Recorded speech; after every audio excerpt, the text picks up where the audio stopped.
Hey everybody, it's Mark Perrier out here again on my property, doing some work today, trying to got a big week this week. Everything's going crazy. Just want everybody to know, starting out, that the Ivan Runer book, which we are working very diligently on, is in the editing process. So the actual book is complete. The research is done. This is going to be book one. There's going to be two books, mainly because the research just took so much. It's going to be a pretty thick volume, and I don't want people performing rituals, because this is going to be our book on ceremonies and rituals. I don't want people to have to, sort through a whole bunch of research in order to get to what they need to have. So we have this book on the research, and then we'll later have the book that's just the ceremonies, just the rituals and stuff. All right. So, but in speaking of that and all this stuff, and looking at rituals and calendars and ceremonies and all that stuff, we're upon the Halloween season. I love Halloween. It's one of my favorite times of the year. I love decorating the house and scaring kids and, taking my kids out trick-or-treating and stuff like that. It's just fun. It's a fun holiday. It's a fun time to have with the family. And I say that because I want to address something, because this is going to be coming out when we put the Ivan Runer book out, right? Is the idea of popularity versus authenticity. Okay. Now, there's this ongoing sort of idea that permeates neo-paganism, heathenry, also true Odinism, a lot of different groups and stuff like that. And that idea is that all of the holidays that we have that are popular holidays today, Halloween, Christmas, Easter, things like that, that these were originally pagan holidays, and that these were co-opted by the church, right? And that's something that definitely has some validity to it. Morning, bud. Damon's on, but it definitely has some validity to it. There's definitely validity to the idea that traditions were co-opted, and that these traditions were, brought into the church, and certain ideas were brought into the church. There's no doubt about that. Okay. However, at the time that a lot of these things were taking place, calendars were a very big deal. People were very, very, very much into astronomy. A lot of holy people, people who were priests and wise people and stuff like that. I think of, like, even in Iceland, they had Starry Odd, who was considered a very wise man and all this stuff. There were people who looked up to the sky and calculated times and events and stuff like that based on that. And it was a very important thing for them. Okay. And these things later get solidified into a calendar, and that calendar becomes something that people view as important, okay? And we're going to be going over that. We're going to be talking about that in the Ivan Runer book. We're going to be showing all of the evidence for calendars and all that stuff. But what we're not going to be talking about is this idea of co-opting things. And the reason why of that is because even though we know that happened and all that stuff, that can take people down a very large rabbit hole of associating this to that, and this and that and that. This connects to that, and that connects to that, and you just keep going down it, and it eventually ends up where your research is so watered down that you're not really presenting anything, And so you have a lot of these holidays that people sort of latched onto, and a lot of times they latch onto them because they're popular. I mean, it's easy. It's like, oh man, I'm not celebrating Halloween. I'm celebrating Samhain, or I'm celebrating Winter Nights, or I'm celebrating this, that, and the other. I'm celebrating the Wild Hunt, things like that. And it's like, I'm not changing my habits. I'm just changing the words. But the question we have to ask ourselves is that authentic? Is there evidence that we would celebrate this holiday for this reason on this day? And so when we look at, like, the celebration of Yule, and we look at the celebration, people celebrate Ostra and all these different holidays, is, what can we prove and what do we have evidence for?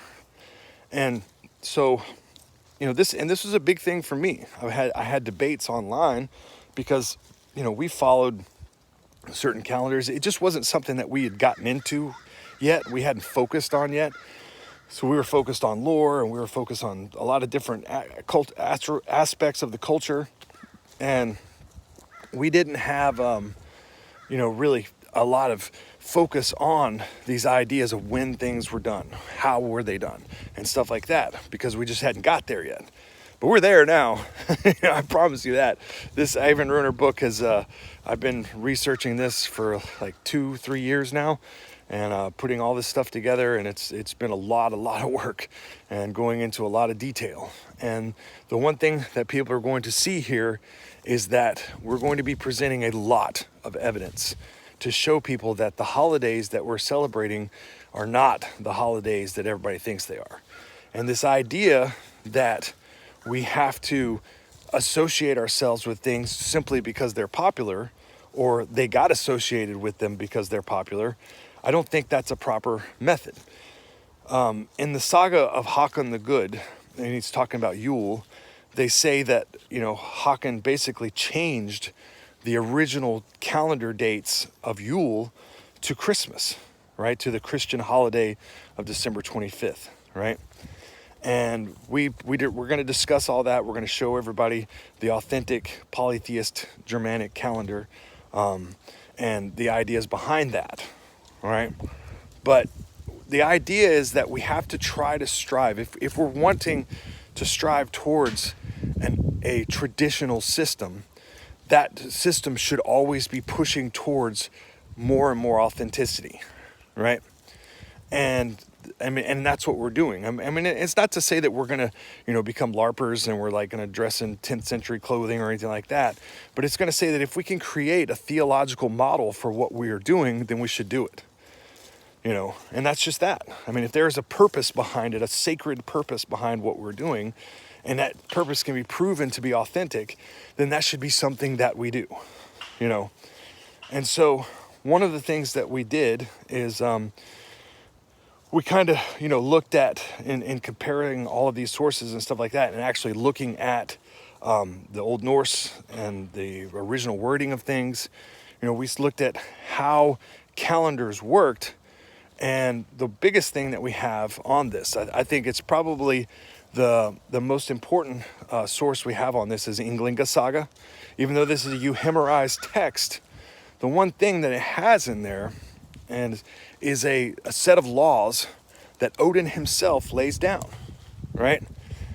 And if you want any sort of litmus test, for something, then a law that Odin himself states that he's laying down, I think should be that litmus test, right? If you were following the ancient Germanic religion and the highest god of that pantheon says, these are the laws, these are these 4 laws that we have, right? And the 4 laws are basically like, you should, if you die, you should be burned, and then you should have your grave goods. That's the first one. Men of consequence should have burial mounds laid to them. Then the last one was, basically payment of the Hoftoller, which is a tax that was paid to maintain the sacrifices in the temple. But the third one is the one we're talking about today, and that is that we have 3 festivals of the year. These 3 festivals are Vetri, Midvetri, and Somri, right? Vetri is Winter Nights. That's what we're talking about right now. Now, Winter Nights, according to the Missary calendar calculations, was this past weekend, right? I performed the Frey's bloat. It is a bloat. It is a festival of Freyr. And we can, I'm telling you, we're going to prove all of this stuff. It's a lot of stuff, and I want to sit here and, go over this for an hour. But, there's a lot of stuff to it. And the thing is that when we're looking at the validity of it all and we understand it more, then we can start to develop a calendar system and show people that, that this is the authentic way of doing this. And not only is authentic, there's laws that state that. And so it's important for us to seek out that continuity, that tradition and that custom and the lore that's connected to that. And so that's all I'm saying. That's what I'm trying to point out here is just that, when people are like, oh no, there's the wild hunt at, at Halloween or Samhain or whatever. Well, Samhain's a Celtic holiday, and the wild hunt is mainly spoken of at Yule. And there's reasons for that. And it's not like this idea that it's like ooh, scary things and stuff like that. I mean, it's just people trying to connect things to the popular traditions, to the traditions of today. And that's I understand the psychology of that, but the idea is that if we're going to reconstruct this path and we're going to really look at how we're going to do this in a proper way, we need to know the sources and know like the actual things that are being said. And if there's something that's being said specifically that contradicts these things, you know, that are just associations, well, the literature should always have precedence, always. It's the top tier, you know. So I just wanted to go over that and talk about that with everybody, and just, you know, as people go into this season, enjoy it. I'm not saying don't enjoy Halloween. Absolutely go do it. You know, I'm going to be. I've already got my house decorated and all that stuff, and I'm just saying that the connection of this to a traditional festival is just not really there. Not as, you know, November 1st or, you know, the end of October or whatever. It is Winter Nights. It's a mystery calculation. And, you know, it's in the end of it's like I don't remember, the Saturday between October 20th and 25th or something like that. But so it's got a calculation to it, and there's a method behind it. And you have to know that method and then understand that in order to seek out the authentic path. All right. So like I said, just keep in touch, keep in touch with us and keep paying attention to what we're doing, because we're going to be putting this book out soon, and it's going to be something that really going to, you know, show everybody like this is all going to be evidence-based. It's really, really focused on looking at the sources, making these connections, and building an authentic path.